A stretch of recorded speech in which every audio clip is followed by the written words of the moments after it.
या फिर क्या 313 की जब स्टेटमेंट हो रही है, कोई सवाल पूछा गया, तो क्या जरूरी है सवाल का जवाब देना?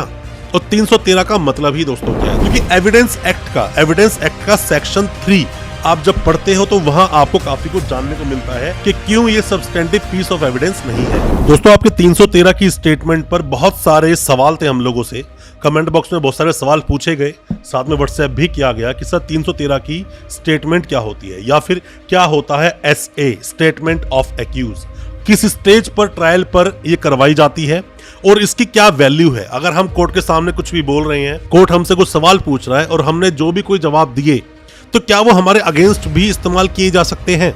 या फिर क्या 313 की जब स्टेटमेंट हो रही है, कोई सवाल पूछा गया, तो क्या जरूरी है सवाल का जवाब देना?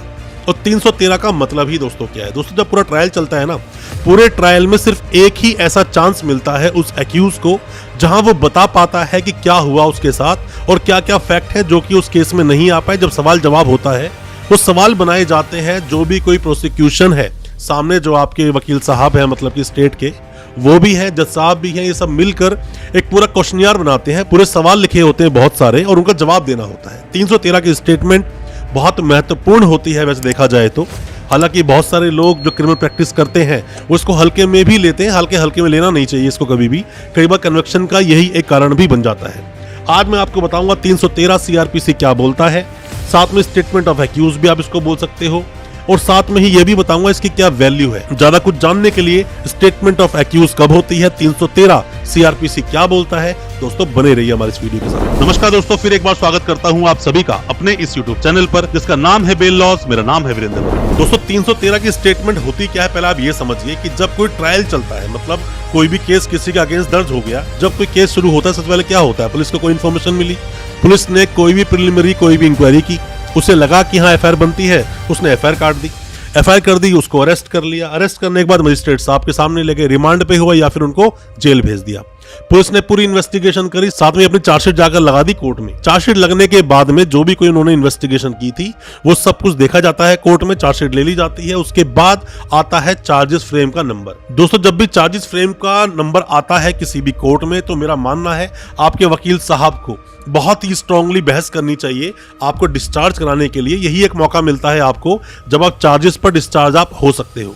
अगर चार्जेस आपके अगेंस्ट फ्रेम हो गए तो अब यहाँ दो ही ऑप्शन आपके पास बनते हैं, या तो आप कन्विक्ट कर दिए जाओगे, मतलब सजा मिल जाएगी आपके अगेंस्ट, या फिर आपको एक्विट कर दिया जाएगा, मतलब चार्जेस पर जब आप बहस कर रहे हो। और दोस्तों, मान लीजिए कि आपके अगेंस्ट चार्जेस फ्रेम हो गए तो आपको रिवीजन में ऊपर जाना चाहिए। रिवीजन में हाई कोर्ट में जाके बोलिए कि चार्जेस नहीं बनते, वहां से भी आप बच सकते हैं। दोस्तों, आप में से कोई भी नए वकील साहब हैं, कोई भी लॉ स्टूडेंट है, कोई भी अभी कानून की जानकारी ले रहा है, आप पर कोई केस हुआ है या आप किसी पर कोई भी केस करना चाहते हैं, तो कोई भी हमसे आप जानकारी चाहते हैं, दिए गए नंबर पे व्हाट्सएप करें, हम आपको रिप्लाई करेंगे। हो सकता है उससे आपकी कोई मदद हो सके। अब उसके बाद सारे प्रोसिक्यूशन के जो एविडेंसेस होते हैं, गवाह आते हैं, आपके वकील साहब क्रॉस करते हैं। इसके बाद आता है 313 की स्टेटमेंट का नंबर। एक्यूज पिक्चर में यहीं पर मेन आता है, जब उससे सवाल जवाब पूछे जाते हैं, जब उससे सवाल जवाब किए जाते हैं कोर्ट में खड़ा करके कि क्या हुआ, कैसे हुआ, और शुरू से लेके एंड तक जितने भी प्रोसिक्यूशन ने एविडेंस दिए, शुरू से ही सारे सवाल बनाए जाते हैं, फिर एक एक करके आपसे सवाल पूछे जाते हैं। अब दोस्तों, 313 का मतलब ही क्या है? क्या ये एविडेंटरी कोई वैल्यू करता है? दोस्तों, ये कोई भी सब्सटेंटिव पीस ऑफ एविडेंस नहीं है। क्यों?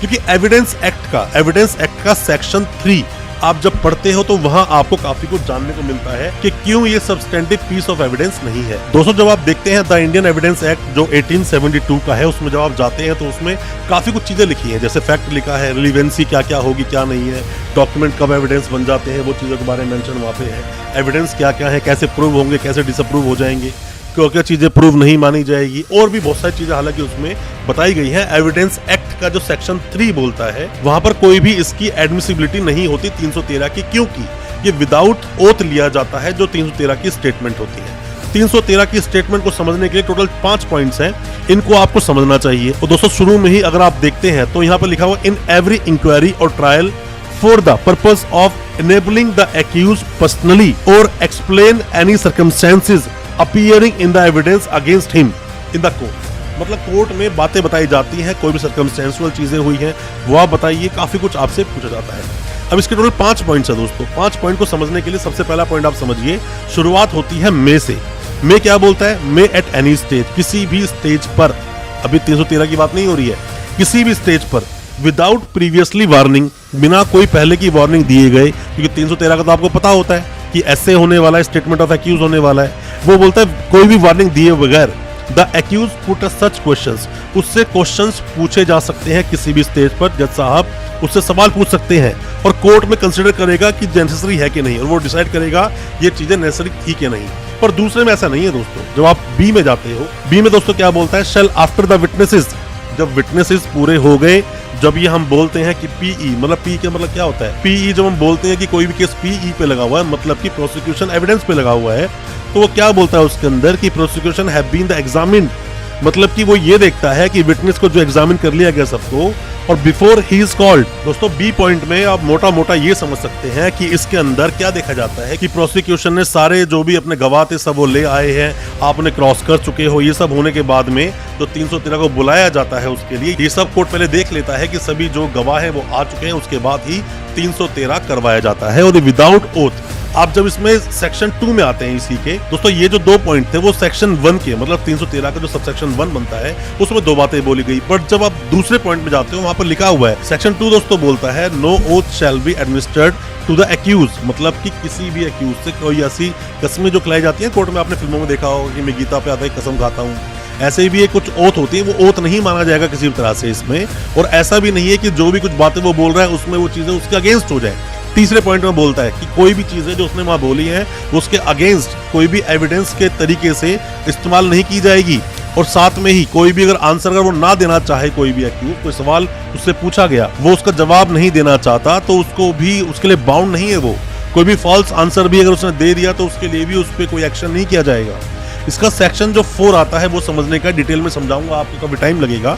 5वां जो इसका सेक्शन है और साथ में ही जो 313 के जो सीआरपीसी का सेक्शन 5 है उसको दोस्तों अमेंड किया गया बाद में। अमेंड क्यों किया गया कि पहले बहुत ज्यादा टाइम लगता था कोर्ट के अंदर, जब भी 313 की स्टेटमेंट होती थी बहुत ज्यादा वक्त लगा करता था, बहुत ज्यादा टाइम उसमें जाया करता था। तो उसको शॉर्ट करने के लिए क्या किया गया कि पूरा क्वेश्चनर बनाकर अब एक्यूज को दे दिया जाता है या फिर वकील साहब को दे दिया जाता है, और वो एक रिटन स्टेटमेंट की तरह कोर्ट में सबमिट कर देते हैं। आपने कई सारे मामलों में ऐसा देखा गया होगा कि रिटन स्टेटमेंट की तरह कोर्ट में सबमिट कर दिया जाता है, तो उसको भी एडमिट कर लेते हैं। टाइम को बचाने के लिए ही इन प्रावधानों को लाया गया।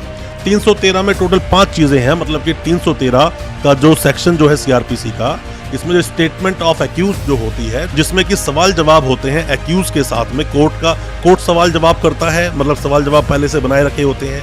आप जब कोर्ट में पहुंचते हो तो कई सारी बातें यहाँ पर आपको जो अभी तक ट्रायल में नहीं आई थी, और आपके पास कोई है तो उसे ऐड ऑन करवा भी लेना चाहिए, क्योंकि ये चीजें बाद में काम आती हैं जब पूरा ट्रायल आपका लड़ा जाता है। कन्विक्शन होगा या एक्विटल होगा वो बाद की बात है, पर आपको चीजों को ध्यान जरूर रखना चाहिए। 313 के टोटल 5 सेक्शन से पहले में ही 2 सेक्शंस बने हुए हैं, दोनों के बारे में आपको मैंने बताया। 313 को लेकर क्या आपके दिल में डाउट है, क्या सवाल है, जो भी कुछ हो आप हमसे पूछ सकते हैं, हम आपको उसका रिप्लाई जरूर करेंगे। तो दोस्तों अच्छा लगा आज का हमारी वीडियो को ज्यादा से ज्यादा अपने दोस्तों, परिजन, परिवार तक शेयर करें ताकि वो भी अपने आप को कानूनी जानकार बना सके।